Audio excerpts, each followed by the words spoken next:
जय जगन्नाथ। महाप्रभुଙ୍କର ସେଠାରେ ମଧ୍ୟ ଗୋପାଳ ବଲ୍ଲଭ, ସକାଳ ଧୂପ, ଭୋଗମଣ୍ଡପ, ମଧ୍ୟାହ୍ନ ଧୂପ ଆଉ ସନ୍ଧ୍ୟା ଧୂପ, ବଡ଼ ସିଙ୍ଗାର ଭୋଗ ଏ ସମସ୍ତ ଭୋଗ ଅନୁଷ୍ଠିତ ହୋଇଥାଏ। ତାକୁ ଛାଡ଼ି ଗୁଣ୍ଡିଚା ଯାତ୍ରାରେ ଗୋଟେ ପର୍ବଜାତ ଭୋଗ ଅନୁଷ୍ଠିତ ମଧ୍ୟ ହୋଇଥାଏ। ମହାପ୍ରଭୁ ଦୈନିକ 4 ପ୍ରକାରର ଭୋଗ ସେ ଖାଇଥାନ୍ତି।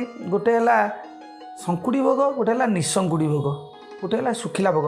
ଯେଉଁ ଶଙ୍କୁଡ଼ି ଭୋଗ ମହାପ୍ରଭୁ ଖାଇଥାନ୍ତି ତା ଦେହରେ ହେଉଛି ବିରି ଜାତୀୟ ସମସ୍ତ ପିଠା ଏବଂ ଅନ୍ନ ଇତ୍ୟାଦି। ଶୁଖିଲା ଭୋଗ ଭିତରେ ଆପଣଙ୍କର ଖଜା, ଲୁଣ ଖୁରୁମା ଇତ୍ୟାଦି। ତାପରେ ବିଭିନ୍ନ ପ୍ରକାର ନିଶଙ୍କୁଡ଼ି ଭୋଗରେ ବିରି ନଥିବା ବିଭିନ୍ନ ପ୍ରକାରର ପିଠା ଭୋଗ ଖାଇଥାନ୍ତି।